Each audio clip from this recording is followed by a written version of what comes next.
Hello everyone, so in this video we would like to share another video in the how many plug and cable and connector series, which is this one, Holden Barina 2012 generation 2011 2016, and the car comes with a standard radio and we already remove it. And if you want to know how to remove the radio, just look at another video we have, very next to this video in our channel. And here you go. This main lock cable, quad lock, we call it quad lock cable. Okay, the main one, and it is like this. Okay, you press the tab and lift it up and it slides out from the head unit. Now it has two other connectors, which actually one of them looks very obvious to me and you as well.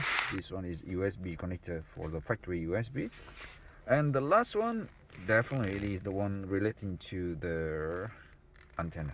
Okay, so this is the antenna.